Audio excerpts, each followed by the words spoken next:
Syria में विद्रोहियों ने भयंकर तबाही मचा रखी है। जहां इस जंग में कई लोगों की जान चली गई है, तो वहीं सिर्फ एक हफ्ते में लगभग 2,80,000 लोग विस्थापित हो गए हैं और ये संख्या बढ़कर 15 लाख तक पहुंच सकती है। विद्रोहियों ने अब तक अलेप्पो, हामा, होम्स और दारा पर कब्जा जमा लिया है। सबसे अहम तो हामा है, जिसका इतिहास भी काफी दर्द भरा रहा है। हामा पर 5 दिसंबर को विद्रोहियों ने कब्जा कर लिया था। हामा के ग्रामीण इलाकों में कई दिनों तक चली भीषण झड़पों के बाद उत्तर पश्चिमी सीरिया में विद्रोहियों ने ताबड़तोड़ हमले किए और हामा पर अपने पैर जमा लिए। अलेप्पो और देश के उत्तर पश्चिम में कई अन्य शहरों और गांवों पर विद्रोहियों के कब्जे के बाद हामा दूसरा बड़ा सीरियाई शहर है जिस पर कब्जा किया गया है। ये युद्ध इतनी तेजी से आगे बढ़ रहा है कि इसने पूरे मध्य पूर्व को आश्चर्यचकित कर दिया है। वहीं हामा ने आतंक का ये चेहरा पहली बार नहीं देखा। हामा का इतिहास गवाह है कि हामा ने पहले भी कितना दर्द झेला है।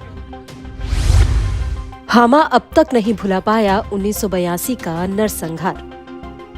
1970 के दशक के अंत और 80 के दशक की शुरुआत में राष्ट्रपति बशर अल असद के पिता हाफिज के नेतृत्व में सीरियाई शासन इस्लामी विद्रोहियों के खिलाफ विद्रोह लड़ रहा था, जिसकी परिणति 1982 के फरवरी में हामा में विद्रोह के रूप में हुई।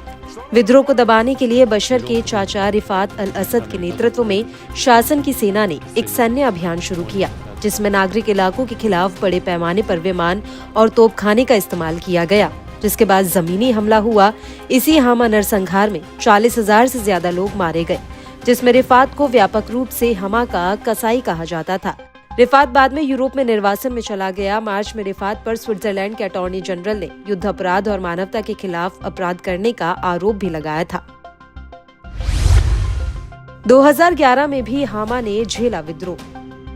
जब मार्च 2011 में सीरिया में लोकतंत्र समर्थक विरोध प्रदर्शन शुरू हुए, तो हामा में भी शासन के खिलाफ बड़े पैमाने पर विद्रोह हुआ, जिसमें हजारों नागरिकों ने भाग लिया। जुलाई 2011 में यहाँ विरोध प्रदर्शन चरम पर थे, जिसमें 5 लाख लोगों के शासन विरोधी नारे लगाने के लिए बाहर आने की खबर थी।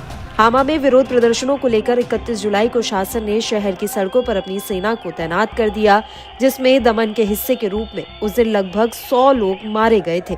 वहीं दूसरी तरफ और ये भी अहम है कि हामा का न केवल इतिहास महत्वपूर्ण है, बल्कि एक रणनीतिक जगह भी है। हामा के विद्रोहियों के हाथों में जाने के बाद अब एक अन्य प्रमुख शहर होम्स पर भी विद्रोहियों ने कब्जा कर लिया है। यही नहीं, विद्रोहियों ने दारा को भी नहीं छोड़ा, जहां राष्ट्रपति बशर अल असद के खिलाफ 2011 में विद्रोह भड़का था।